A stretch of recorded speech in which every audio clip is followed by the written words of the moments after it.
శివాజీ మహారాజ్ పట్టాభిషేక మహోత్సవం సందర్భంగా అందరికీ శుభాకాంక్షలు. నేను 1972 నుంచి స్వయం అక్కడ గుంటూరు జిల్లా స్వయం సేవక కోటేశ్వర శర్మ గారు, మా జిల్లా ప్రచారకులు బాగయ్య గారు, విభాగ ప్రచారకులు వేణుగోపాల్ రెడ్డి గారు జాగృతి చూస్తుండేవారు. అట్లా చేస్తూ 76లో సంఘే ఏబీవీపీ గుంటూరు వైస్ ప్రెసిడెంట్ బాధ్యత అప్పచెప్పారు. అది చేస్తుండగా 78 అప్పుడు విజయవాడ పరిస్థితి బాగాలేదని దాని కన్వీనర్గా కూడా చేయటం జరిగింది. తర్వాత ఢిల్లీలో కూడా స్వయం సేవగా మన కరసేవకులు కూడా పాల్గొనడం జరిగింది. ప్రస్తుతం సంపర్క టోలీలో ఉన్న పర్యటనలు సేవా కార్యక్రమం మెయిన్గా ఇచ్చేస్తూ హోమియో ఫ్రీ క్లినిక్ ఒకటి ప్రస్తుతం నడుపుతున్నాను. ఒక గురు పూజకి అయిపోయి ఇంకొక గురు పూజకి ఇచ్చారు. సంవత్సరం అయిపోయింది. మళ్ళీ మూడోసారి కూడా మరి ఇద్దాం అనుకున్నారో ఇచ్చిన ఉపయోగం లేదనుకున్నారో ఏదో మొత్తానికైతే మిస్ అయిపోయింది. కానీ ఆ సంవత్సరము ఇప్పుడు స్వర్గస్థులయ్యారు వెంకన్న గారు అని చెప్పేసి మన రాంపల్లిలో ఉండేవారు. వారు డైరెక్ట్గా ఒకటే మాట చెప్పారు, ఇట్లా మనకి ఈసీఎల్లో ఒకటి ప్రోగ్రాం ఉంది, మనం వెళ్దామన్నారు. వెళ్ళాను. ఇట్లనే ఒక పెద్ద సభ జరిగి అక్కడ ప్రార్థన చేస్తుంటే ఏదో ట్రాన్స్లోకి వెళ్ళిపోతున్న ఫీలింగ్ అనిపించింది. ప్రార్థనకి ఏంది వీళ్ళంతా ఏం చేస్తున్నారు అని చెప్పేసి మళ్ళీ తర్వాత మా కాలేజీలో ఒక సార్ ఉంటాడు, జయంత్ కులకర్ణి. అంటే కాలేజీలో ఉన్న వాళ్ళు సగం సంఘం వాళ్ళే ఉంటారు అక్కడ. వాళ్ళని చూసినప్పుడు ఏంటంటే ప్రతి ఒక్కరు ఒక్కొక్క సపరేట్ జోనర్లో ఉన్నట్టుగా, అంటే వీళ్ళంతా సపరేట్ మనుషులా, మన కాదా, మన మామూలు మనుషులా, వీళ్ళంతా సపరేట్ అన్న ఫీలింగ్లో ఉండేది. తుకారాంజీ అని ఉండేది. మన ఇప్పుడు పూర్వకారు మన గట్కేశ్వర గారు వారు తుకారాంజీ, ఇప్పుడు లక్ష్మణ్జీ, జయంత్ కులకర్ణి, వీరంతా ఏంటి అని అంటే ఒకరి కోసం వెయిట్ చేసేవాళ్ళు కాదు. ఏదన్నా చిన్న పని ఉంది, చిన్న అవకాశం దొరికింది, ఇప్పుడు ఇక్కడ స్టేజ్ పైన ఒక చేరేయాలి, ఇంకొకరు చెప్పేది ఏం లేదు, వాళ్ళే వచ్చి చేసేస్తారు, వాళ్ళ పొజిషన్ పక్కన పెట్టేస్తారు, వ్యవస్థ చేయాలంటే చేయాలంతే. ఇలాంటి మనుషులను చూసిన తర్వాత నాకు ఇది ఏంటిది, మీరు అంతా ఇంట్లో ఒక డిఫరెంట్గా ఉన్నారు అని ఒకరిని అడిగితే వారు చెప్పారు అన్నట్టు ఆర్ఎస్ఎస్ ఉంటుంది, మీరు మన తుకారాంజీని కలవండి అంటే తుకారాంజీని ఒకసారి కలిస్తే ఎట్లా జాయిన్ అవ్వాలి చేయాలి, డబ్బులు కట్టాలా అని అడిగారు. డబ్బులు కట్టాలా అని అంటే డబ్బులేం లేదు నేర్పిస్తారు అని చెప్పేసి అన్నారు. తర్వాత మళ్ళీ సంవత్సరం గ్యాప్ వచ్చిన తర్వాత గురుకుల్ గ్రౌండ్లో మన లక్ష్మణ్ జీ తుకారాంజీ ఇద్దరు మంచిగా చిన్న నెక్కర్లు, మన అంతమంది నెక్కర్లు ఉండేవి కదా, సంఘ నెక్కర్లు వేసుకొని మంచిగా దండ పట్టుకొని కరసం చేస్తున్నారు. అరే వీళ్ళు బలి చేస్తున్నారు ఏంటని చెప్పేసి నేను అట్లా వాకింగ్ చేసుకుంటూ వెళ్ళిపోయి, జీ నేను ఇది నేర్చుకోవచ్చా, నాకు కూడా నేర్పిస్తారా అని అంటే, ఎందుకు నేర్పిస్తాం, మన తుకారాంజీ ఇది ఒక స్టైల్ ఉంటుంది కదా, ఎందుకు నేర్పిస్తాం అని అంటే నేను అనుకున్నాను డబ్బులు ఎంత ఉంటాయని చెప్పేసి, డబ్బులు ఎంత కట్టాలి అని చెప్పేసి అన్నారు. మళ్ళీ సేమ్ ఇదంతా ఏదో పూర్వం కాదు, 10 సంవత్సరాలే. అంటే ఇది ఎందుకు చెప్తున్నా అంటే మనందరం మన అనుభవాలు అందరం షేర్ చేసుకున్నాం. గట్కేశ్వర్లో ప్రతి ఇంటికి పోతే ప్రతి ఇంటిలో స్వయం సేవకు ఉన్నారు, కానీ శాఖలు జరగట్లేదు. ప్రతి ఇంట్లో స్వయం సేవకు ఉన్నారు. నా ప్రస్థానం జరిగినప్పుడు నేను వీళ్ళందరినీ చూసేసి ఏదైతే అనుకొని ఇక్కడికి వచ్చానో ఇక్కడికి వచ్చిన తర్వాత మళ్ళీ ఏం కనిపిస్తలేదు, ఏడాది లెక్కనే కనిపిస్తుంది. ఏదో కుంటుకుంటూ పోతుంది, ఏదో ముందుకు వెళ్ళిపోతుంది. ముఖ్య శిక్షకైనా, భౌతిక ప్రముఖైనా, సహకారవాహి అయినా, ఇప్పుడు కారవాహి ఇక్కడ కూర్చున్నా కానీ మిమ్మల్ని అందరినీ మాత్రం ఇప్పుడే చూస్తున్నా ఒకేసారి. అయితే నా ఉద్దేశం ఏంటి అని అంటే మనం చేసే మన జీవితంలో మనం చేసే మన పనిలో మన సంఘం రిఫ్లెక్ట్ అయితే నాలాంటి కార్యకర్తలు ఎంతోమంది తయారవుతారు అనే దానికి నేనే ఒక ఎగ్జాంపుల్ అని చెప్తున్నాను. నేను గొప్ప కార్యకర్తని చెప్పట్లేదు. మనం చేసే పనిలో మనల్ని చూసి కూడా ఇన్స్పైర్ అవ్వాలి. మనం చేసే పని స్వయం సేవకు అన్నప్పుడు స్వయం సేవకు ఎట్లా రిఫ్లెక్ట్ అవుతున్నాడు అనేది పక్కన చూసేవాళ్ళు. ఇప్పుడు మనం లక్ష్మణ్జీ అంటే వీళ్ళేది ఇట్లున్నారని అనుకోనే కదా నేను వచ్చాను. అంటే సంఘం ఇంత సంస్కారాన్ని నేర్పిస్తున్నా, సంఘం ఇలాంటి చెప్తుందా అని తెలుసుకొని వచ్చిన కార్యకర్త ఇంకా మళ్ళీ వెళ్ళరు. నన్ను ఆ మధ్యలో కొంతమంది అడిగారు, అంటే ఇప్పుడు నా ఏజ్ ఉన్న వాళ్ళందరూ కూడా మళ్ళీ నన్ను ఏందన్నా ఇది అని చెప్పేసి అంటుంటారు. వాళ్ళకి చెప్పాను, నేను నా కోసం చేస్తలేదు, నా పిల్లల కోసం చేస్తున్నాను. ఎందుకనంటే మా తండ్రి స్వయం సేవక అయినట్టు నాకు చిన్నప్పటి నుంచి సంఘం అలవాటు లేదు కదా. మా తండ్రి కాదు కాబట్టి నాకు లేట్గా పరిచయం. అట్లీస్ట్ నేనైనా సంఘంలో ఉంటే నా పిల్లలకి సంఘం ఆటోమేటిక్గా ఉంటుంది. సో ఇదే ఒకటి ఉద్దేశము. మనం చేసే పనిలో మన పనిని మనం చూపించేటప్పుడు మన సంఘం అని చెప్పకపోయినా మనం చేసే పనిలో సంఘం రిఫ్లెక్ట్ అయ్యేలాగా చేస్తే మనలాంటి కార్యకర్తలు వస్తారు. కాబట్టి మన సంఘాన్ని ప్రచారం చేయాల్సిన అవసరం. పాషండ మతాలు నన్ను ఎలా వెంటాడుతున్నాయో, అఖండ భారతావనిలో హాయిగా ఆడుతున్న నేను హిమాలయాల నుండి హిందూ మహాసముద్రం వరకు విస్తరించిన ఈ చివరి భూభాగానికి ఎలా నెట్టివేయబడ్డానో తెలుసుకోవాలి. ఇక్కడైనా నా బతికేదో నేను బతుకుదామనుకుంటే ఇక్కడికి కూడా పాషండ మతస్థులు వచ్చి నన్ను వేటాడుతూనే ఉన్నారు. కాకపోతే ఈసారి పరోక్ష యుద్ధం చేస్తున్నారు. ఎలా అంటే నా వేలితో నా కన్ను నేనే పొడుచుకునేలా, నా అస్తిత్వాన్ని నేనే ప్రశ్నించుకునేలా, బానిసకు ఒక బానిసను అని నన్ను నేను నమ్మేలా మానసిక యుద్ధం ప్రకటిస్తూనే ఉన్నాను. ఈ యుద్ధ వ్యూహం ఎలా ఉంటుందంటే, వరి పండించలేని ఎడారి దేశంలోడు అన్నపూర్ణ ఆయన నాకు బిర్యానీ నేర్పించాడు. చైనాలో వర్షం పడితే ఇక్కడ గొడుగు పట్టుకుని పిచ్చిన కొడుకు ఈ మట్టి వాసనతో నీకు సంబంధం లేదు అంటారు. 3 బేకులు కొట్టిన శవాన్ని నమ్మకపోతే నువ్వు నరకానికి పోతావని బెదిరిస్తాడు. లేచుడునని గర్వంగా చెప్పుకునేవాడు చెట్టును పుట్టను ప్రేమించే నన్ను కాఫీర్ అంటాడు. నా ఇంటికి వచ్చి అలియు గలియు చెలివని బెదిరిస్తాడు. మిత్రులారా, అనేక బాహువులతో అఖండంగా వెలిసిల్లిన భారతావని 2 చేతులు మాత్రమే కలిగిన భరతమాతగా మిగిలిన ఈ భూభాగాన్ని మనం కాపాడుకోకపోతే ప్రపంచంలో హిందూగా మనకి ఎక్కడ చూడదొచ్చు. కాబట్టి భరతమాత దిద్దిన సింధూరాన్ని ధరించి నా వంతుగా గలమెప్పుడు నేను బయలుదేరాను. మీరు కూడా ముందుకు వచ్చి 2 చేతులు చాచి భరతమాత పిలుస్తుంది, వీరగంధము తెచ్చినాను వీరుడు తెలుపుడు. ఇది మనందరం ఒకరి కోసం ఒకరు గొంతు విప్పాల్సిన సమయం, మనల్ని మనం రక్షించుకోవాల్సిన సమయం. లేకపోతే భావితరాలకు మనం అన్యాయం చేసిన వాళ్ళు అవుతాము. నా వంతుగా నేను బయలుదేరాను. మీరందరూ కూడా చిత్రం చేయలేని ఐక్యత దిశగా మనందరం ముందడు వేద్దామని అందరినీ కోరుకుంటూ జై హింద్.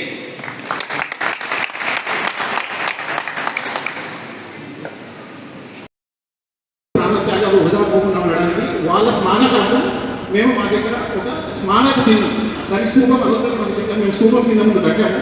తర్వాత పెద్దలు వచ్చి దాని స్తూపం అనకూడదు, స్మారక చిహ్నం అన్నారని చెప్పారు. సో మేము ఆ స్మారక చిహ్నం కట్టాము. ఇది మాకు తెలిసినారు దేశంలోని కేవలం 2 వస్తుంది.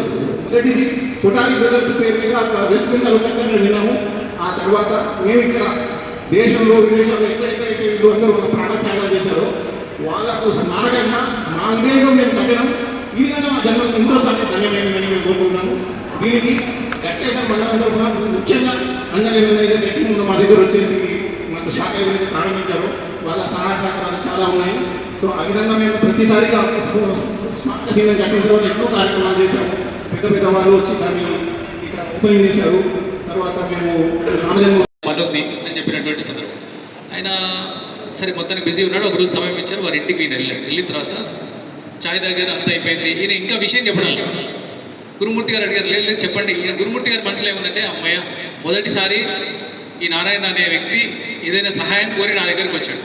ఎప్పటి నుంచో వీళ్ళ కుటుంబానికి ఏదైనా చేయాలి అని చెప్పి ఉన్నటువంటి కార్యకర్తలు అందరం అనుకుంటున్నాం. బహుశా కొడుకు ఉద్యోగమో కొడుకు పెళ్ళో ఇంట్లో ఏదో ఆర్థిక సమస్య ఉంది, ఈయన అడగడానికి వచ్చాడు. నేను ఈయనకి ఇప్పుడు సహాయం చేసి నా ఆత్మసంతృప్తి జరుగుతుందని చెప్పి గురుమూర్తి గారు అంటున్నారు. ఆయన చాలా తట్టురాయించి మీతో మాట్లాడాలంటే విషయం చెప్పాలి. చివరిగా ఆయన ఏం చెప్పాడంటే, మీరు ఏమనుకోకపోతే ఈసారి సమ్మర్లో జరిగేటువంటి సంఘ శిక్ష వర్గంలో మీరు తప్పనిసరిగా 2వ వర్షం పూర్తి చేయాలని చెప్పాడు. నేను అప్పటికి గురుమూర్తి గారిని 1వ వర్షం 2వ వర్షం పూర్తి. ఈయన కళ్ళలోంచి నీళ్ళు రావడం అన్నమాట. చాలా బీద పరిస్థితిలో ఉన్నటువంటి ఒక కార్యకర్త ఆయన ఏదో తన అవసరం కోసం దగ్గరికి వచ్చాడని చెప్పి అనుకుంటే, ఆయన తీరా వచ్చి అడిగితే ఏంటి ఈయనని 2వ వర్షం. ఈయన చెప్పాడు, నాకు అద్వానీ గారు ఒక చిన్న టాస్క్ ఇచ్చారు బ్లాక్ మనీ పైన, నేను ఆ పనిలో ఉన్నాను, ఏమనుకోకపోతే వచ్చే సంవత్సరం చేస్తానని చెప్పి ఆయన మొత్తానికి అక్కడ ఆయన సర్ది చెప్పి పంపించారు. ఆయన చనిపోయిన తర్వాత ఈ ఉత్తరాన్ని ఎస్ గురుమూర్తి గారు నా లైఫ్ని ఇన్స్పైర్ చేసిన కార్యకర్తల్లో ఇతను కూడా ఒకరు. ఈయన వల్లనే నేను ఇట్లా సంఘ కార్యకర్తగా నిష్పక్షపాతంగా సాధారణమైనటువంటి జీవితాన్ని గడుపుతున్నాను అని చెప్పి ఎస్ గురుమూర్తి గారు అద్వానీ గారికి లెటర్ రాశారు, ఈమెయిల్ రాశారు. ఇది ఒక సాధారణమైనటువంటి సైన్స్ యొక్క గొప్పతనం, ఇది సంఘ యొక్క గొప్పతనం, శాఖకి. 2వ ఉదాహరణ చెప్తాను. మనందరికీ బాగా పరిచయం సీనియర్లు ఉన్న వాళ్ళు ఇక్కడ రంగహరిజీ అని చెప్పి అఖిల భారతీయ బౌద్ధిపురంగా ఉండేవారు. కేరళ నుంచి ప్రచారం. వారు ఈ మధ్య కాలంలో 92 సంవత్సరాల వయసులో వారు చనిపోవడం జరిగింది. సంఘ శాఖ పద్ధతి ద్వారా తయారైనటువంటి ఉత్కృష్టమైనటువంటి మేధావుల్లో ఒకరు రంగహరిజీ. రంగహరిజీ కేరళ ప్రాంత ప్రచారంగా ఉన్నప్పుడు అక్కడ ఒక స్వయం సేవకు ఆయన మేస్త్రి పని చేసుకునేవాడు, అంటే డైలీ కూలీ పని చేసుకునేవాడు మేస్త్రిగా. అతను అప్పట్లో టీబీ వ్యాధి వచ్చింది. టీబీ వ్యాధి వచ్చి గవర్నమెంట్ హాస్పిటల్, అప్పట్లో టీబీకి మందు లేదు, జస్ట్ లైఫ్ ప్రొలాంగ్ అవ్వడానికి ఒక టాబ్లెట్ ఇచ్చేవాళ్ళు. ఇట్లా ప్రొలాంగ్ అవుతూ వచ్చేది, కొంతకాలానికి నేను చనిపోతాను. అయితే ఆయన పేరు కేశవన్. ఇతను హాస్పిటల్ అడ్మిట్ అయ్యారు. రంగహరిజీ అతన్ని కలవడానికి వెళ్ళి కాసేపు మాట్లాడిన తర్వాత చెప్పారు, వచ్చే కొద్ది రోజులతో నీ ఆరోగ్యం పూర్తయిపోతుంది, నీ ఆరోగ్యం పూర్తయిపోయిన తర్వాత తప్పనిసరిగా మళ్ళీ మా అందరిలాగా శాఖలో పాల్గొంటాము అది అని చెప్పి వారికి సాంతన కూర్చేటువంటి వ్యాఖ్యలు ఆయన చేశారు. సరే, ఎంత బాగుంది. కేశవన్ అన్నారు, నా తిండి ఒకసారి, నా తల దగ్గర తిండి ఒకసారి ఎత్తండి అని చెప్పి ఎత్తితే దాని కింద 10 రూపాయలు. ఈ 10 రూపాయలు మీరు తీసుకొని జూన్ మాసంలో వచ్చే మాసాల్లో గురుపూజ కార్యక్రమం ఉంది. ఆ గురుపూజ కార్యక్రమంలో నా పేరు మీద మీరు గురుదక్షిణ చేయండి అని చెప్పి ఆ కేశవన్ రంగహరిజీకి చెప్పడం. ఆయన లేదు నువ్వే వచ్చి సమర్పణ చేద్దాం కానీ అంటే కేశవన్ చెప్పాడు, నేను అప్పటి వరకు బ్రతుకుతానో లేదో తెలియదు. దూర బంధువు ఒక ఆయన నన్ను చూడడానికి వచ్చారు 2 రోజుల క్రితము, ఆయన ఈ 10 రూపాయలు నాకు ఇచ్చారు, వాటి 10 రూపాయలు నేను సమర్పణ చేయాలని అనుకుంటున్నాను, మళ్ళీ నేను సమర్పణ చేయగలుగుతానో లేదో అని చెప్పి చెప్పాను. అంటే ఇటువంటి ఉత్కృష్టమైనటువంటి స్వయం సేవకుల యొక్క త్యాగాల ఫలితంగా ఈరోజు మన భారతదేశం వైభవ స్థితికి వెళ్ళేటువంటి సందర్భాన్ని మనం గమనిస్తాం. చాలా సాధారణమైనటువంటి వ్యక్తులు వాళ్ళ జీవితాన్ని త్యాగాన్ని సమర్పితం చేసినందుకు కారణంగా సంఘం ఈ రోజున ఈ స్థితిలో ఉంది. ఇప్పుడు పిలవగానే ఒక 100 మంది వ్యక్తులు వచ్చి మన కార్యక్రమంలో పాల్గొనే సందర్భం మనం చూస్తున్నాం. లేదా మనం ఎక్కడ పోయినా సరే వెంటనే భోజనాలు లేకపోతే ఏదైనా చిన్న ఫోన్ కాల్లో పనులు అయిపోతున్నటువంటి సందర్భం. ఎందుకు ఇట్లా జరిగింది అంటే ఇక్కడ ఉన్నటువంటి ఇప్పుడు జ్యేష్ఠ కార్యకర్తలు చెప్పినటువంటి ఉదాహరణలు చూస్తే మనకు అర్థమైపోతుంది. ఇంత సీనియర్ కార్యకర్తలు వాళ్ళ సమయాన్ని, వాళ్ళ జీవితాన్ని, వాళ్ళ కుటుంబాలను త్యాగం చేసినందుకు కారణంగా సంఘం ఈ స్థితిలో ఈ రోజున ఉంది. ఒక రామజన్మభూమి ఈ రోజు మనం అద్భుతంగా కట్టుకోవడం గమనిస్తున్నాము. లేదా ఒక 370 ఆర్టికల్ మన శాఖల్లో మనం ఎప్పుడు ఆట ఆడుకునేది కాశ్మీర్ కిస్కాయ్ అని, అలాంటి విషయం నుంచి ఇప్పుడు కాశ్మీర్లో 370 ఆర్టికల్ని రిమూవ్ చేసేంత వరకు మనం ఎదిగాము. అంటే అసలు ఇది సాధ్యమా అన్నటువంటి ఒక్కోసారి మాకు చిన్నప్పుడు బాలశాఖల్లో మేము ఆడుకునేటప్పుడు అనిపించేది, అసలు ఇది సాధ్యమా. నుంచి నేను స్వయంసేవక్, బాల స్వయంసేవక్. నేను పూర్వతः పుట్టినది కేరళలో, వైనాడ్ డిస్ట్రిక్ట్లో. అక్కడ స్వయంసేవక్ అప్పుడు బాల స్వయంసేవక్ సంగతి గురించి ఏం తెలియదు. తర్వాత 2 years ఇట్లా బాల స్వయంసేవక్ ఉన్న తర్వాత ఎమర్జెన్సీ డిక్లేర్ అయింది మనకి. తర్వాత దాని గురించి ఏం ఐడియా లేదు. తర్వాత 78లో కాలికట్లో నేను ఐటీ చదవడానికి వెళ్తున్నప్పుడు సెంటర్ మళ్ళీ యాక్టివ్ అయ్యాక శిక్షకగా పనిచేశాను. తర్వాత వచ్చిన తర్వాత శాఖ మళ్ళీ ప్రారంభం చేయడం ప్రయత్నాలు జరిగాయి.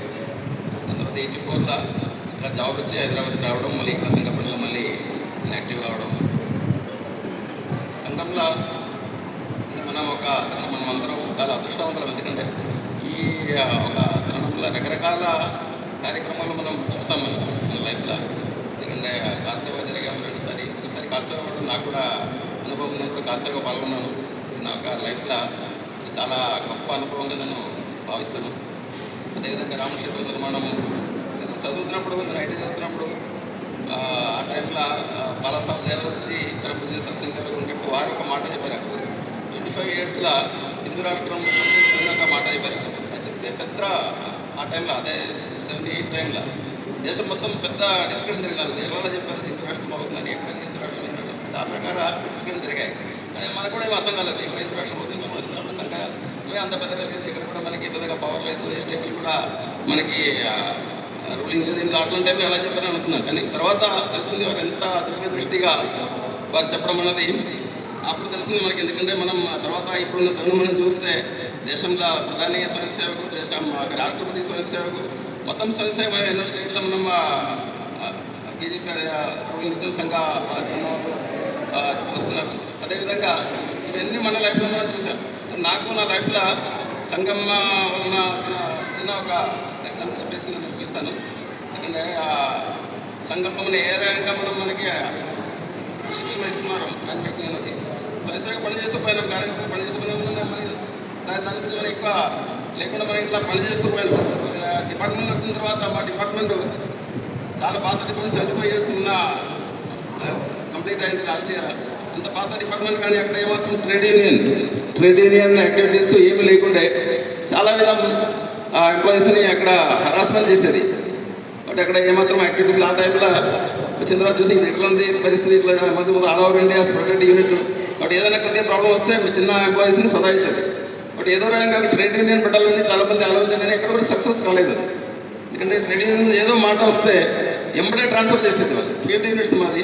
కాబట్టి ఎక్కడైనా నార్త్ ఈస్ట్లో మేఘాలయ అంటే మాకు ఈ కోల్కతార్ ఈ సెల్లార్ జిల్లాలాగా మేఘాలయ ఉండేది. అక్కడ పంపిస్తే రిటర్న్ వస్తారో లేదో ఎవరికి తెలియదు. ఎందుకంటే ఆ ఫీల్డ్ యూనిట్లో పంపిస్తే అక్కడ రకరకాల ప్రాబ్లమ్స్ అక్కడ ఉండలేము మనము. ఎందుకంటే అక్కడ బ్రెయిన్ ఫీవర్ వస్తే రాత్రి ఫీవర్ వస్తే పొద్దున వరకు చనిపోతారు. అక్కడ ఎంతోమంది చనిపోయారు అక్కడ. అలాంటి ఫీల్డ్ యూనిట్ పంపిస్తారు. ట్రెడిషనల్ యాక్టివిటీస్ ఉన్నాయి.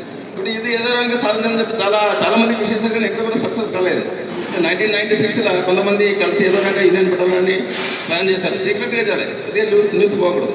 అయితే నాకు చెప్పిన నేను కూడా ఒక మెంబర్ అని చెప్పి 7 మెంబర్స్ కావాలి, 7 మెంబర్స్ తోటి యూనియన్ రిజిస్టర్ చేయాలి అని చెప్తే నేను కూడా ఒక మెంబర్ అన్నా. నేను కందుపట్ల కూడా నివాసిని. నాకు ఫస్ట్ శాఖ పరిచయం మధుసార్. నాకు ఇప్పటికిట మధుసార్ అనే పిలుస్తాను, మదన్ ఇటే పిలుస్తాము. మామూలుగా మధుసార్ అని వస్తుంది. అప్పటి నుంచి సార్ మా గురువు. మాకు శాఖ నేర్పించిండు 92, 91, 92లో. నేను అప్పుడు 7th, 8th క్లాసు అక్కడ శాఖలో పాల్గొన్నా. అదేవిధంగా పెద్ద కార్యక్రమాలు అంటే విరాట్ సమ్మేళనం, తర్వాత శిక్షణా శిబిరాలలో ఇట్లా పాల్గొన్నాం. ఇప్పటికీ ప్రతి దసరా ఉత్సవాలలో వీలైనప్పుడల్లా మేమే కార్యక్రమాల్లో పాల్గొంటాం. అదేవిధంగా శిక్షణ శిబిరాల్లో స్ఫూర్తిగా తీసుకొని జగన్జీని గారిని పిలిచి చిన్నశ్రీనగర్లో స్వామి వివేకానంద విగ్రహం ఏర్పాటు చేయడం జరిగింది. అదే కాకుండా ఈ శాఖ ద్వారానే శివాజీ బర్త్డే గిట్ట చేయడం జరుగుతుంది. అది గిట్ట ఒకటి విగ్రహం పెట్టాలని మాలో ఉన్న కోరిక. ఇదే విధంగా తర్వాత నేను విద్యార్థి పరిషత్లో, ఆ విధంగా సంఘం నుంచి, సంఘ భావాల నుంచి, అదేవిధంగా రాజకీయ పార్టీలో పనిచేస్తున్నాను. ఒక పార్టీకి ఈ మున్సిపల్ అధ్యక్షునిగా ఉన్నాను. నేను ఒక దేశం కోసం ఫ్యామిలీ కంటే దేశం ముఖ్యం, తర్వాత ఫ్యామిలీ అనే ఒక సిద్ధాంతాన్ని శాఖ ద్వారానే నేర్చుకున్నాను. ఆ విధంగా ఒక రాజకీయాల్లో కరప్షన్, అవినీతి ఉన్నది. ఆ అవినీతికి కొంచెం దూరంగా ఉండడం కారణం ఈరోజు శాఖ ద్వారానే మేము రాజకీయాల్లో అవినీతి విధంగా నడిచే కాకుండా రాజకీయాల్లో అవినీతి లేని రాజకీయాలు చేయాలనే ప్రయత్నంలో భాగంగా ప్రయత్నిస్తున్నాం. మేము ఇంతవరకు అయితే కొద్దిగా నిజాయితీ పరంగా రాజకీయాలు చేయాలనే ఆలోచన సంఘం ద్వారానే తెలుసుకున్నాం. ఆ విధంగా నడుస్తున్నాం. భవిష్యత్తు సహకరిస్తే ఇదే విధంగా రాజకీయాలు అవినీతి కరప్షన్ పోవాలని కోరుకుంటూ 94 నుంచి నాకు శాఖతోటి ఉంది. యాదిగుట్టలో రచ సురేష్ మందులు శాఖ ప్రారంభమైన కొద్ది రోజులకే సూర్యాపేటలో ప్రథమ వర్షాపేసంలో 6 రోజుల పాటు నాకు ఒక మంచి అనుభవాన్ని గుర్తుండిపోయే కొన్ని అలవాట్లు నేర్పించింది. భగవద్గీతలో ఒక శ్లోకం నాకు ఇప్పటికి కూడా, నిన్న చూసిన వీడియో లేదని మర్చిపోతుంటాయి కానీ ఒక 30 ఏళ్ళ కింద నేర్చుకున్న ఒక శ్లోకం గుర్తుంది. ఎత్ర యోగీశ్వర కృష్ణో ఎత్ర పార్థో ధనుర్ధర తత్ర శ్రీ విజయోర్భూతి ధ్రువ నీతిర్మతిర్మమ. ఎచ్చటికైతే యోగీశ్వరుడు శ్రీకృష్ణుడు ఉంటాడు, ధనుర్ధారి అన్నటువంటి అర్జునుడు ఉంటాడు, అక్కడ శాంతి, విజయము, ఐశ్వర్యము అన్ని సమపాలనలో అందరికీ అందుతాయని కొంచెం నాకు తెలిసిన ఇన్ఫర్మేషన్ చెప్పాను. ఇక్కడ కూడా ఈ సమావేశం జరగడానికి కూడా ఒక కృష్ణార్జున్ లాంటి వాళ్ళు ఇద్దరు ఉన్నారు, మనలో ఉన్నారు. వాళ్ళకు మనందరి తరపున అభినందనలు. 2 గత 15 సంవత్సరాల్లో కూడా ఎన్ఎంసీ నగర్ మా పిల్లలు నేను కూడా శాఖకు అటెండ్ అవుతున్నాను. రీసెంట్గా నేను ఇన్సూరెన్స్ అడ్వైజర్ మా బ్రాంచ్ మేనేజర్ కూడా వచ్చాడు, అప్సోడ బ్రాంచ్. మేము అప్పుడప్పుడు కొంచెం అకేషన్గా ఎక్కడికైనా విజిట్ కావాల్సి వస్తుంది, ఫంక్షన్స్ కానీ ఎక్కడికి వెళ్ళినా కానీ మన ఛత్రపతి శివాజీ మహారాజ్ ప్రతిమను మేము ప్రజెంటేషన్గా ఇస్తున్నాం.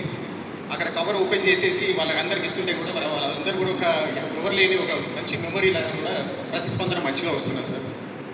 3వ విషయం, 2013లో స్వామి వివేకానంద 150వ జయంతి అవుతుంది. చిన్నపాటి ఆలోచన వచ్చింది, స్వామి వివేకానంద ఒక విగ్రహ ప్రతులు ఉండాలనేటువంటిది. మాకు ఎట్లా పరిచయం అయిందో, ఏ విధంగా ఆ విషయం తెలుసుకోగానే మైపాల్ రెడ్డి గారు వచ్చారు, నేను ఉంటాను మీకు అనే ఒక వారం రోజుల పాటు ఆ ప్రోగ్రాము పూర్తి స్థాయిలో ఒక ఎన్ఎంసీ నగర్ రైల్వే గేట్ దగ్గరనే ఉంటుంది.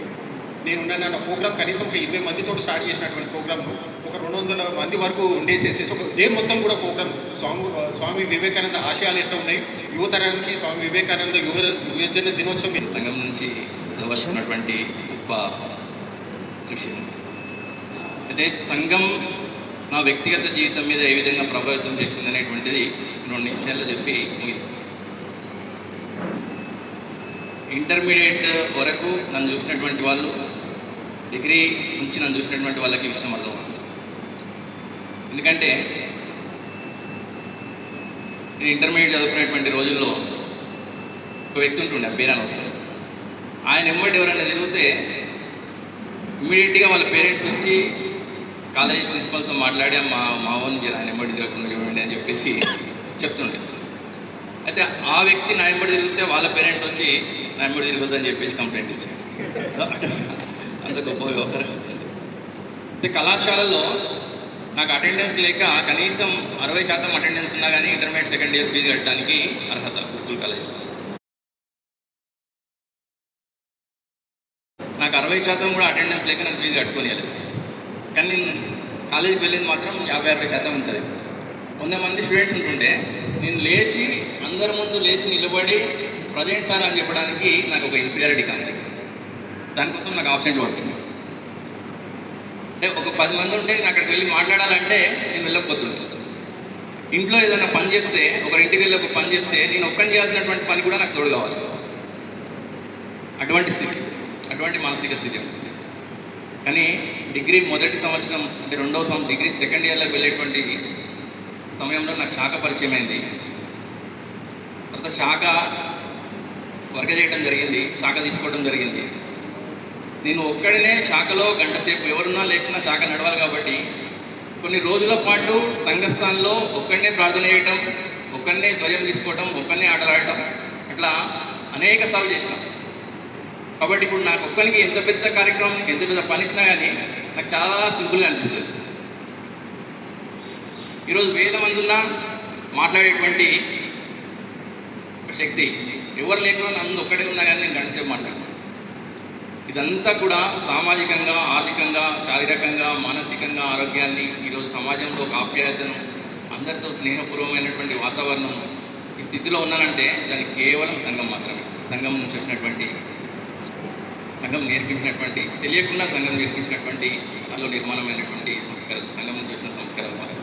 ఈ విధంగా వ్యక్తిగతంగా సంఘం యొక్క ప్రభావం పైన ఉంది. ఇప్పుడు నేను ఒక రాజకీయ క్షేత్రంలో పనిచేస్తున్నాను. ఏ క్షేత్రం? గురుకుల్లో జరిగింది.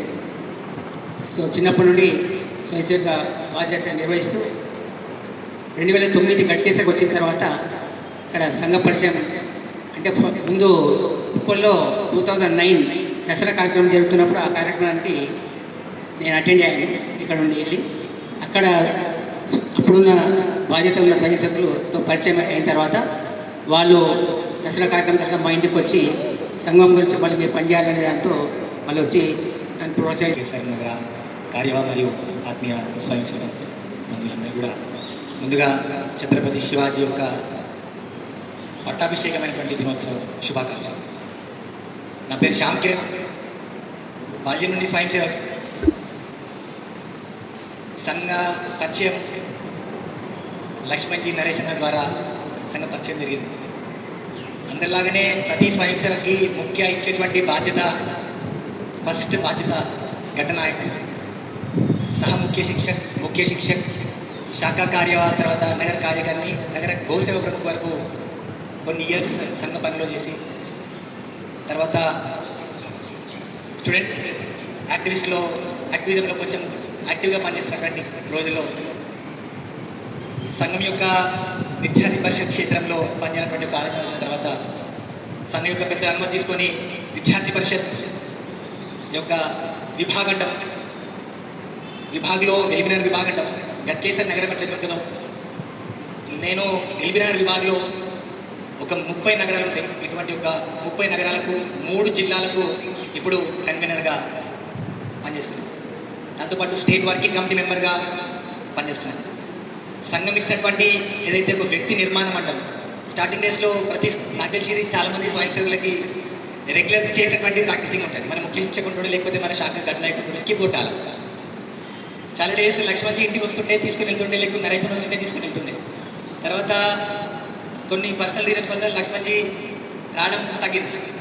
శ్యామన్ వస్తుండే, అక్కడ నుంచి బయలుదేరి ఇంటి వరకు వచ్చి ఇంట్లో పడుకుంటుండే, స్కిప్ చేయాలి, పడుకుంటుండే, రాకపోతుండే, ఇంట్లోకి వచ్చి పక్కన పడుకుంటుండే, అలాగే తీసుకొని పోతుండే. దాని తర్వాత అట్లనే వ్యక్తి నిర్మాణం ఉంటుంది. హనుమాన్ ఎప్పుడే చెప్పినట్టు కొన్ని డేస్ శ్యామన్ నేను బయలుదేరిన 6 వీక్లో ఉంటుండే. అన్న బయలుదేరి నేను వస్తున్నా అని చెప్పిన దగ్గర సీడీ అనే ఫోన్ ఉంటుండే, అమ్మ ఫోన్, దానికి ఫోన్ చేస్తుండే. నేను వస్తున్నాను, నేను బయలుదేరినా, నువ్వు వచ్చేసే శాఖకి వస్తున్నా అన్న రాకపోతుండే, నా ప్రార్థన కూడా పూర్తి అయిపోతుండే. అట్లా కొన్ని డేస్ శ్యామ్ వ్యక్తి నిర్మాణం జరగాల. ఒక వ్యక్తి నిర్మాణం జరిగితే తద్వారా దేశ నిర్మాణం, పునర్నిర్మాణం. వ్యక్తి నిర్మాణం జరిగినప్పుడే దేశం యొక్క పరమ వైభస్థితి మనం ఏదైతే సంఘం ద్వారా ఏదైతే కోరుకుంటున్నామో ఇది జరుగుతున్నటువంటి ఆస్పెక్ట్తోని వ్యక్తి నిర్మాణం ముందు నువ్వు నిర్మాణంలో అని చెప్పి కొన్ని డేస్ శాఖల్లో చాలా నలిగించింది. తర్వాత ఇప్పుడు ప్రస్తుతం విద్యార్థి పరిషత్ స్టేట్ వర్కింగ్ కమిటీ మెంబర్గా విభాగేందర్గా సంఘం ఇచ్చినటువంటి ఏదైతే ఇక్కడ క్రమశిక్షణ విద్యార్థి పరిషత్ అమలుపరుస్తూ స్టేట్ వర్కింగ్ కమిటీ మెంబర్గా ప్రస్తుతం ఉన్నాను. దీంతోపాటు ఉత్సవ సమితి సెంట్రల్ కమిటీ మెంబర్గా seal government of India ministry of culture దీంట్లో మేఘాలయ లాంటి స్టేట్స్లో విస్తారంగా పనిచేసి అక్కడ ఉన్నటువంటి గవర్నమెంట్స్కి రిపోర్ట్ చేసి అక్కడ ఉన్న ఎడ్యుకేషన్ సిస్టమ్ని కల్చర్ని ఎట్లా డెవలప్ చేయాలనే ఆస్పెక్ట్ మీద కూడా రిపోర్ట్ చేయడం జరిగింది. అక్కడ కూడా విస్తారంగా పనిచేసి అక్కడ ఉన్నటువంటి నేషనల్ నిర్మాణం పైన సంఘ సేవ వారికి ఎట్లా పనిచేయాలనే ఆస్పెక్ట్ పైన కూడా నేను రిపోర్ట్ చేయడం జరిగింది. ఇప్పుడు కూడా తెలంగాణ రాష్ట్రానికి సీల్ కన్వీనర్గా ప్రస్తుతం బాధ్యత నిర్వహిస్తాను. అందరూ కూడా ధన్యవాదాలు. ఈ శత జయంతి సందర్భంగా అంజన చెప్పినట్టు ఒక సంకల్పం నా యొక్క సంకల్పం ఏంటంటే నా యొక్క విభాగంలో దాదాపు 3 నుండి 400 ఇన్స్టిట్యూషన్స్ ఉంటాయి. ఈ శత జయంతి సందర్భంగా ప్రతి ఇన్స్టిట్యూషన్ చేసి శత జయంతి యొక్క సంఘ ఉద్దేశం పంచ పరివర్తన ఏదైతుందో ప్రతి ఒక్క కాలేజ్ నుండి ప్రతి కాలేజ్ లోపల ఎన్ని కాలేజ్ మీరైతే ప్రతి కాలేజ్ లోపల మధుసార్ నాకు ఇప్పటికిట మధుసార్ అనే పిలుస్తాను, మదన్ అంటే పిలుస్తాము. మామూలుగా మధుసార్ అని వస్తుంది. అప్పటి నుంచి సార్ మా గురువు మాకు శాఖ నేర్పించిండు. 92, 91, 92లో నేను అప్పుడు 7th, 8th క్లాసులు అక్కడ శాఖలో పాల్గొన్నా. అదేవిధంగా పెద్ద కార్యక్రమాలు అంటే విరాట్ సమ్మేళనం, తర్వాత శిక్షణా శిబిరాలలో పాల్గొన్నాం. ఇప్పటికీ 10 దసరా ఉత్సవాలలో వీలైనప్పుడల్లా మేమే కార్యక్రమాల్లో పాల్గొంటాం. అదేవిధంగా శిక్షణ శిబిరాల్లో స్ఫూర్తిగా తీసుకొని జగన్జీవి గారిని పిలిచి చిన్నశ్రీనగర్లో స్వామి వివేకానంద విగ్రహం ఏర్పాటు చేయడం జరిగింది. అదే కాకుండా ఈ శాఖ ద్వారానే శివాజీ బర్త్డే గిట్ట చేయడం జరుగుతుంది. అది గిట్ట ఒకటి విగ్రహం పెట్టాలని మాలో ఉన్న కోరిక. ఇదే విధంగా తర్వాత నేను విద్యార్థి పరిషత్లో ఆ విధంగా సంఘం నుంచి సంఘ భావాల నుంచి అదేవిధంగా రాజకీయ పార్టీలో పనిచేస్తున్నాను. ఒక పార్టీకి ఈ మున్సిపల్ అధ్యక్షునిగా ఉన్నాను. నేను ఒక దేశం కోసం ఫ్యామిలీ కంటే దేశం ముఖ్యం, తర్వాత ఫ్యామిలీ అనే ఒక సిద్ధాంతాన్ని శాఖ ద్వారానే నేర్చుకున్నాను. ఆ విధంగా ఒక రాజకీయాల్లో కరప్షన్ అవినీతి ఉన్నది. ఆ అవినీతికి కొంచెం దూరంగా ఉండడం కారణం ఈరోజు శాఖ ద్వారానే మేము రాజకీయాలంటే రాజకీయాల్లో అవినీతి విధంగా నడిచే కాకుండా రాజకీయాల్లో అవినీతి లేని రాజకీయాలు చేయాలనే ప్రయత్నంలో భాగంగా ప్రయత్నిస్తున్నాం. మేము ఇంతవరకు అయితే కొద్దిగా నిజాయితీ పరంగా రాజకీయాలు చేయాలనే ఆలోచన సంఘం ద్వారానే తెలుసుకున్నాం. ఆ విధంగా నడుస్తున్నాం. భవిష్యత్తు సహకరిస్తే ఇదే విధంగా రాజకీయాలు అవినీతి కరప్షన్ పోవాలని కోరుకుంటూ ఒక రాజకీయ పార్టీలో పనిచేస్తున్నాం. శాఖ ద్వారా దేశం కోసం ధర్మం కోసం పనిచేసే సిద్ధాంతానికి కట్టుబడి అదేవిధంగా ఏదైతే మన ప్రథమ వర్షాకు 6 రోజుల పాటు నాకు ఒక మంచి అనుభవాన్ని గుర్తుండిపోయే కొన్ని అలవాట్లు నేర్పించింది. భగవద్గీతలో ఒక శ్లోకం నాకు ఇప్పటికి కూడా నిన్న చూసిన వీడియో లేదని మర్చిపోతుంటాం, కానీ ఒక 30 ఏళ్ళ కింద నేర్చుకున్న ఒక శ్లోకం గుర్తుంది. ఎత్ర యోగీశ్వర కృష్ణో ఎత్ర పార్థో ధనుర్ధర తత్ర శ్రీ విజయోద్భూతి ధ్రువ నీతిర్మతిర్మమ. ఎచ్చటికైతే యోగీశ్వరుడు శ్రీకృష్ణుడు ఉంటాడు, ధనుర్ధారి అన్నటువంటి అర్జునుడు ఉంటాడు, అక్కడ శాంతి, విజయము, ఐశ్వర్యము అన్ని సమపాలలో అందరికీ అందుతాయని కొంచెం నాకు తెలిసిన ఇన్ఫర్మేషన్ చెప్పాను. ఇక్కడ కూడా ఈ సమావేశం జరగడానికి కూడా ఒక కృష్ణార్జున్ లాంటి వాళ్ళు 2 ఉన్నారు, మనలో ఉన్నారు. వాళ్ళకు మనందరి తరఫున అభినందన. 2 గత 15 సంవత్సరాల్లో కూడా ఎన్ఎంసీ నగర్ మా పిల్లలు నేను కూడా శాఖకు అటెండ్ అవుతున్నాను. రీసెంట్గా నేను ఇన్సూరెన్స్ అడ్వైజర్ని మా బ్రాంచ్ మేనేజర్ కూడా వచ్చాడు, అప్సోడ బ్రాంచ్. మేము అప్పుడప్పుడు కొంచెం అకేషన్గా ఎక్కడికైనా విజిట్ కావాల్సి వస్తుంది, ఫంక్షన్స్ కానీ ఎక్కడికి వెళ్ళినా కానీ మన ఛత్రపతి శివాజీ మహారాజ్ ప్రతిమను మేము ప్రజెంటేషన్గా ఇస్తున్నాం. అక్కడ కవర్ ఓపెన్ చేసేసి వాళ్ళందరికీ ఇస్తుంటే కూడా వాళ్ళందరూ కూడా ఒక ఎవరు లేని ఒక మంచి మెమొరీ లాగా కూడా ప్రతిస్పందన మంచిగా వస్తున్నా సార్. 3వ విషయం, 2013లో స్వామి వివేకానంద 150వ జయంతి అవుతుంది. చిన్నపాటి ఆలోచన వచ్చింది, స్వామి వివేకానంద ఒక విగ్రహ ప్రతుడు ఉండాలనేటువంటిది. మాకు ఎట్లా పరిచయం అయ్యిందో ఏ విధంగా విషయం తెలుసుకోగానే మైపాల్ రెడ్డి గారు వచ్చారు, నేను ఉంటాను మీకు అనే ఒక వారం రోజుల పాటు ఆ ప్రోగ్రాము పూర్తి స్థాయిలో ఒక ఎన్ఎంసీ నగర్ రైల్వే గేట్ దగ్గరనే ఉంటుంది. నేనున్నాను. ఆ ప్రోగ్రామ్ కనీసం ఒక 20 మందితో స్టార్ట్ చేసినటువంటి ప్రోగ్రామ్ ఒక 200 మంది వరకు ఉండేసేసేసి ఒక డే మొత్తం కూడా ప్రోగ్రామ్ స్వామి వివేకానంద ఆశయాలు ఎట్లా ఉన్నాయి, యువతరానికి స్వామి వివేకానంద యువజన దినోత్సవం ఎందుకు జరుపుకోవాలనేటువంటిది ఆ రోజు ప్రజెంటేషన్ మొత్తం తన ముందు నడిపించారు. ఈ సందర్భంగా మళ్ళీ 15 సంవత్సరాల తర్వాత మాట్లాడే అవకాశం వచ్చింది. ఈ అందరికీ ధన్యవాదాలు. 2 నిమిషాలు ఇచ్చారు కాబట్టి నేను 2 నిమిషాలు మాట్లాడతాను. గంట సేపు ఇస్తే గంట సేపు కూడా మాట్లాడగలుగుతాను. ఈ సంఘం నుంచి చదవాల్సినటువంటి గొప్ప విషయం. అయితే సంఘం నా వ్యక్తిగత జీవితం మీద ఏ విధంగా ప్రభావితం చేసింది అనేటువంటిది 2 నిమిషాల్లో చెప్పి ముగిస్తాను. ఇంటర్మీడియట్ వరకు నన్ను చూసినటువంటి వాళ్ళు, డిగ్రీ నుంచి నన్ను చూసినటువంటి వాళ్ళకి ఈ విషయం అర్థమవుతుంది. ఎందుకంటే నేను ఇంటర్మీడియట్ చదువుకునేటువంటి రోజుల్లో ఒక వ్యక్తి ఉంటుండే, బీరాన్ వస్తారు. ఆయన ఎమ్మటి ఎవరైనా తిరిగితే ఇమ్మీడియట్గా వాళ్ళ పేరెంట్స్ వచ్చి కాలేజీ ప్రిన్సిపల్తో మాట్లాడి మా ఓన్ మీరు ఆయన ఎమ్మటి తిరగకుండా ఇవ్వండి అని చెప్పేసి చెప్తుండే. అయితే ఆ వ్యక్తి నా ఎంబడి తిరిగితే వాళ్ళ పేరెంట్స్ వచ్చి నా ఎంబడి తిరగొద్దని చెప్పేసి కంప్లైంట్ ఇచ్చారు. అంత గొప్ప వ్యవహారం. అయితే కళాశాలలో నాకు అటెండెన్స్ లేక కనీసం 60% అటెండెన్స్ ఉన్నా కానీ ఇంటర్మీడియట్ సెకండ్ ఇయర్ ఫీజు కట్టడానికి అర్హత గురుకుల్ కాలేజ్. నాకు 60% కూడా అటెండెన్స్ లేక నేను ఫీజు కట్టుకోలేదు. కానీ నేను కాలేజీకి వెళ్ళేది మాత్రం 50-60% ఉంటుంది. 100 మంది స్టూడెంట్స్ ఉంటుంటే నేను లేచి అందరి ముందు లేచి నిలబడి ప్రజెంట్ సార్ అని చెప్పడానికి నాకు ఒక ఇన్ఫీరియారిటీ కాంప్లెక్స్. దానికోసం నాకు ఆబ్సెంట్ పడుతుంది. అంటే ఒక 10 మంది ఉంటే నేను అక్కడికి వెళ్ళి మాట్లాడాలంటే నేను వెళ్ళకపోతుండే. ఇంట్లో ఏదైనా పని చెప్తే, ఒకరింటికి వెళ్ళి ఒక పని చెప్తే నేను ఒక్కని చేయాల్సినటువంటి పని కూడా నాకు తోడు కావాలి. అటువంటి స్థితి, అటువంటి మానసిక స్థితి ఉంటుంది. కానీ డిగ్రీ మొదటి సంవత్సరం అంటే 2వ సంవత్సరం డిగ్రీ సెకండ్ ఇయర్లోకి వెళ్ళేటువంటి సమయంలో నాకు శాఖ పరిచయం అయింది.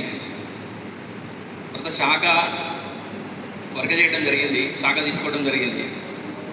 నేను ఒక్కడినే శాఖలో గంట సేపు ఎవరున్నా లేకున్నా శాఖ నడవాలి కాబట్టి కొన్ని రోజుల పాటు సంఘస్థానంలో ఒక్కడినే ప్రార్థన చేయటం, ఒక్కడినే ధ్వజం తీసుకోవటం, ఒక్కడినే ఆటలాడటం, అట్లా అనేక సార్లు చేసిన.